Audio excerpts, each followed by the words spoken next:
ओम शांति। प्रातः मुरली। मीठे बच्चे अंतर्मुखी बन पढ़ाई में तत्पर रहो, श्रीमत पर सदा चलते रहो तो तुम्हारी तकदीर बहुत ऊंची बन जाएगी। यह समय है अपनी तकदीर बनाने का। प्रश्न, तुम बच्चों की ऊंची तकदीर कौन सी है जिसके आधार पर तुम सारी सृष्टि की तकदीर को जान लेते हो? उत्तर, सौदर्शन चक्रधारी बनना। यह है सबसे ऊंची से ऊंची तकदीर। तुम ब्राह्मण अभी सौदर्शन चक्रधारी बने हो, तुम अपनी भी तकदीर को जानते हो तो सारी सृष्टि की तकदीर को जानते हो। बाबा आए हैं तुम बच्चों को हीरे समान तकदीर बनाने। स्मृति में रहे स्वयं भगवान हमारी तकदीर बनाने के लिए पढ़ा रहे हैं तो तकदीर बनती रहेगी। गीत आने वाले कल के। तुम ओम शांति। बच्चों ने गीत के 2 शब्द सुने। सुनने से ही अपनी तकदीर का नशा चढ़ जाना चाहिए। यह है अविनाशी नशा, उतरना नहीं चाहिए। कोई मनुष्य साहूकार पदमपति होते हैं तो उनको दिन रात नशा रहता है। हम बड़े धनवान जागीरवान हैं, नशा चढ़ता ही है संपत्ति का। तो बाप है तकदीर बनाने वाला। अभी तो तकदीर फूटी हुई है। कोड़ी मिसल तकदीर है व हीरे मिसल तकदीर है, यह तुम जज कर सकते हो। बेहद का बाप सुख बैठ तकदीर बनाते हैं, सम्मुख बैठ तकदीर बनाते हैं। सो तुम देखते हो, जानते हो, परमपिता परमात्मा को देखते हो, जानते हो। बच्चे जानते हैं हम आत्मा है, भला आत्मा को देखते नहीं परंतु निश्चय हम आत्मा है। स्टार मिशन है, प्रकृति के बीच में रहती है। इसमें तुम बच्चों को आत्म अभिमानी बनना है। इस देह में रहने वाले को आत्मदेही कहा जाता है। आत्मा को अभिमान है कि हमको परम पिता परमात्मा आकर मिला है। बच्चे बाप के पास जन्म लेते हैं तो वारिस होते हैं। फिर कोई तो पाई पास की तकदीर पा लेते हैं, कोई तो कुछ भी नहीं पाते, सिर्फ जन्म ही पाते हैं।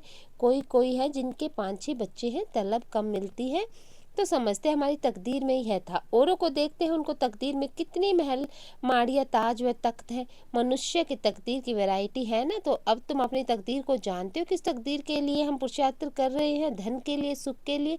मनुष्य पुरुषार्थ तो करते हैं, धनवान मनुष्य बीमार पड़ते हैं, अच्छे अच्छे डॉक्टर की दवाई करते हैं, समझते हैं धन से अच्छी दवाई होगी तो धन की बात है ना। तुम बड़ी ज़बरदस्त तकदीर बनाते हो श्रीमत से। बच्चे जानते हैं बाबा ऊंचे से ऊंचा तकदीर बनाते हैं क्योंकि खुद ऊंचे से ऊंचे हैं। अभी तुम उनके सम्मुख बैठे हो, माँ बाप के घर में बैठे हैं। कोई राजा रानी है तो समझते हैं हमने ऐसे कर्म किए जो राजाई की तकदीर मिली। अब तुम जानते हो जो ये लक्ष्मी नारायण का चित्र देखते हैं उन्होंने भी जरूर अगले जन्म में तकदीर बनाई है। तुमको ये बुद्धि मिली है मनुष्य की। बुद्धि में यह नहीं आता कि इतने धनवान मनुष्य है उनको ये तकदीर कैसे मिली। कहेंगे 5 जन्म में ऐसे कर्म किए। जो इतना धनवान बने हैं कर्मों का फल है ना। गाते भी हैं कर्मों की गति न्यारी। मनुष्य पास्ट के कर्मों के अनुसार ही भोगते हैं। अभी तुम बड़े से बड़े लक्ष्मी नारायण की तकदीर भेंट करते हो। यह जो सतयुग के मालिक बने उनको ऐसी कर्म गति किसने बनाई, किसने मालिक बनाया? तुम सारे चक्र को जान चुके हो। तुम ब्राह्मण अभी सौदर्शन चक्रधारी बने हो। दूसरे ब्राह्मण तो सौदर्शन चक्रधारी नहीं होंगे। वह भी ब्राह्मण, तुम भी ब्राह्मण, परंतु तुम जानते हो हम सच्चे ब्राह्मण। ब्रह्मा की मुख वंशावली, जरूर ब्रह्मा भी किसका बच्चा होगा? वह है शिव बाबा का बच्चा। शिव बाबा तो रचयिता है, उसका कोई बाप नहीं। तो अब तुम्हारी तकदीर परम पिता परमात्मा बनाते हैं। बाप से ही तकदीर बनती है, काका चाचा मामा आदि से नहीं बनती। हाँ, कोई की बन सकती है अगर वह अडॉप्ट करे तो। तुम बच्चों को अडॉप्ट किया है ड्रामा के अनुसार कल पहले मुआफिक। उनसे ऊंचा कोई है नहीं। प्रजापिता ब्रह्मा को इतने बच्चे ढेर ढेर, उनको बाप से क्या वर्षा मिलता होगा? तुम समझते हो शिव बाबा है सभी आत्माओं का बाप, ब्रह्मा है सभी जीव आत्माओं का बाप। तुम इसमें भाई बहन हो। बाप तो तुम बच्चों को कहते हैं, देखा तुम्हारी तकदीर कितनी ऊंची है। तुमको पढ़ाकर कितना तकदीरवान बनाता हूँ। बरोबर सतयुग आदि में श्री लक्ष्मी नारायण इन स्वर्गवासियों की राजधानी थी।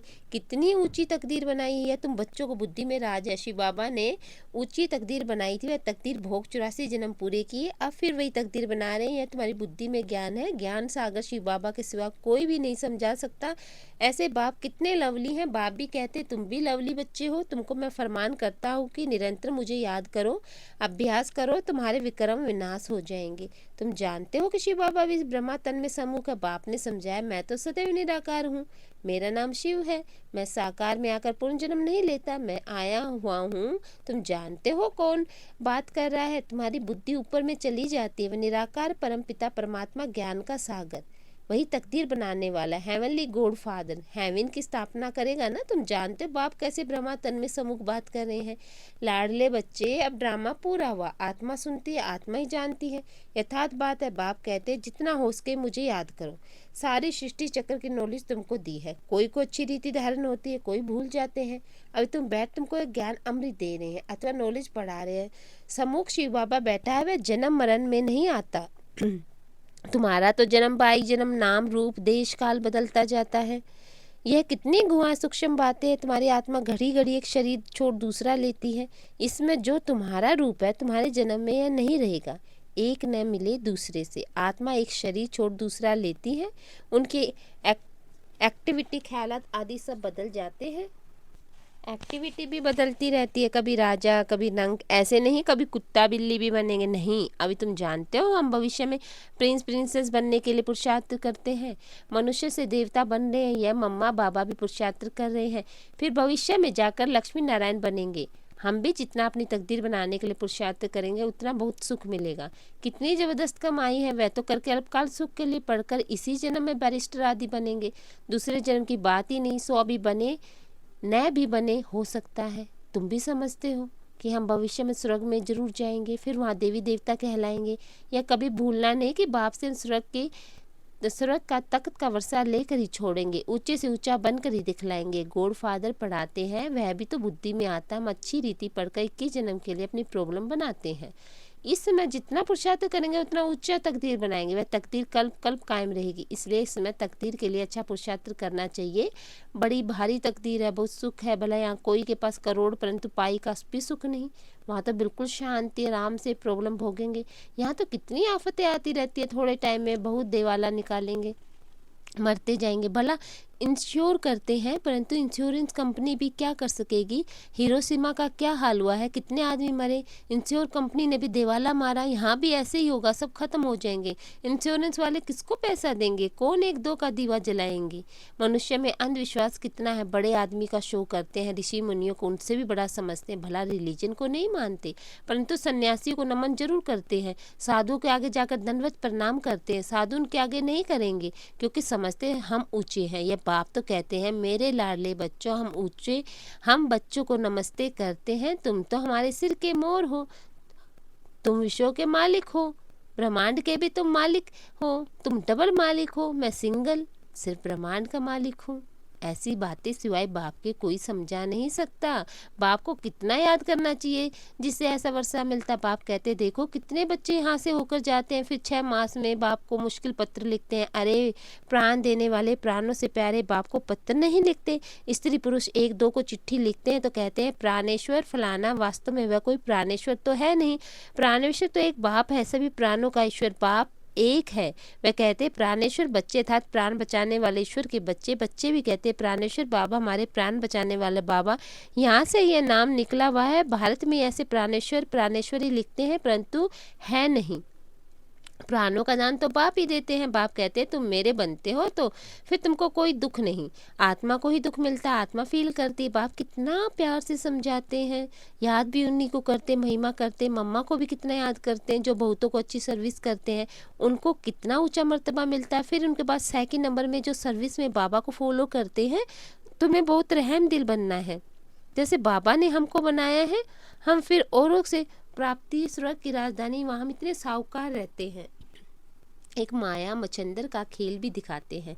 उसने देखा सोने की ईंटें पड़ी हैं, थोड़ी ले जाएं। तुम साक्षात्कार में स्वर्ग में हीरे ज्वारतों के महल देखते हो, सोने की खानियां देखते हो, समझते हो थोड़ा ले जाएं। सूक्ष्म तन में सोना नहीं मिलता, सोना वैंकुट में रहता है। तुम जानते हो खानियों से विमानों में जाकर सोना भरकर ले आते हैं।